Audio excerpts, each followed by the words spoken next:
السلام علیکم ورحمۃ اللہ وبرکاتہ۔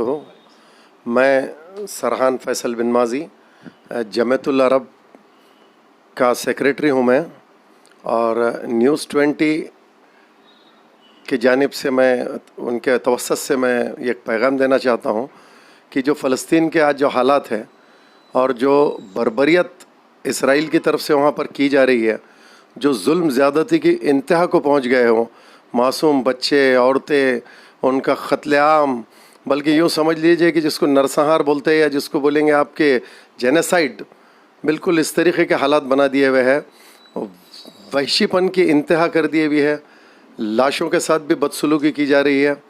تو آج یہ سب دیکھتے ہوئے عالم اسلام کے جو تمام مسلمان ہیں، ہم کو متحد ہونے کی بہت ضرورت ہے۔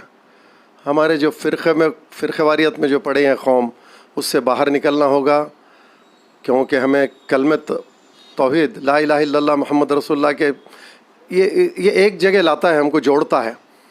جو ہمارے میں کامن چیزیں ہیں، جو ہمارا ایک قرآن ہے، ایک نبی کو ہم مانتے، اللہ کی کتاب کو مانتے، تو ہم کو ایک جگہ یہ دعوت ہی اس بات کی ہے کہ ایک جگہ ہم نے آنا ہی ہوگا ہم کو ہر حال میں، ورنہ جو آج کے حالات ہیں یہ اور کشیدہ ہو رہے ہیں۔ آج اس کا حال ہے فلسطین کا، پہلے بھی آپ دیکھ چکے، عراق سے لے کے اور ادر ممالک میں بھی کتنی بربریت کی گئی، کتنا جو ہے بمبارڈمنٹ کیا گیا۔ تو نہتے لوگوں کے اوپر یہ بمبارڈمنٹ ہو رہا ہے، پانی روک دیا گیا ہے، اور کھانے پینے کی اشیاء نہیں ہیں، حتیٰ دواخانوں پہ تک بمبارڈمنٹ ہو رہا ہے۔ کوئی نہیں ہے آج مسلمانوں کا پرسان حال۔ اتنے اسلامک کنٹریز ہیں، آج ان میں سے بھی کسی کے پاس یہ جرأت نہیں ہے کہ وہ اس کے خلاف آواز اٹھائے، کوئی ایسا نہیں ہے جو اس کو روکے۔ تو کھل کر کوئی بولنے بھی تیار نہیں ہے، تائید کو بھی تیار نہیں ہے، دبے لفظوں میں ہے، اور جو ہو رہا ہے مطلب ظلم کو برداشت کرنا یا ظلم دیکھ کے خاموش رہنا یا ظلم کرنے کے زمرے میں آتا۔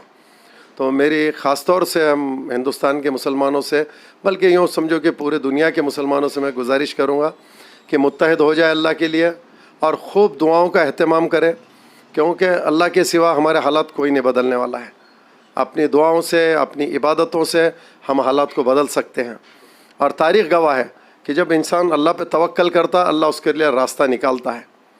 میں موسیٰ علیہ السلام کا واقعہ بھی آپ کے سامنے پیش کر دوں کہ جب فرعون کا لشکر تعقب کرتے کرتے جب دریا تک پہنچ گیا، تو موسیٰ علیہ السلام کی قوم نے کہا کہ اب تو ہم پکڑے گئے، اب کوئی نہیں ہے ہمارے لیے، اب ہمارا پکڑے جانا طے ہے۔ تو پھر موسیٰ علیہ السلام نے کہا کہ ہمارے ساتھ ہمارا رب ہے۔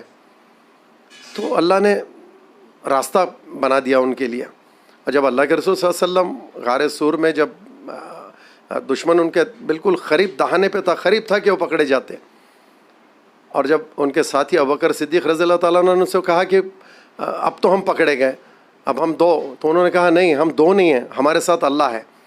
تو یہ ہمارا یہ یقین، یہ عقیدہ مضبوط ہونا چاہیے اللہ کی ذات پہ، تو اللہ سارے مشکلات کو آسان کر دیں گا انشاءاللہ۔ خوب دعاؤں کا اہتمام کرے، فلسطین کے لیے کرے، دیگر جو مسلم ممالک ہیں ان کے لیے کرے، اور ہمارے ہندوستان کے مسلمانوں کے لیے کرے۔ ظلم بربریت کے خلاف دعا بہت بڑا ہتھیار ہے، اور متحد ہو جائے انشاءاللہ۔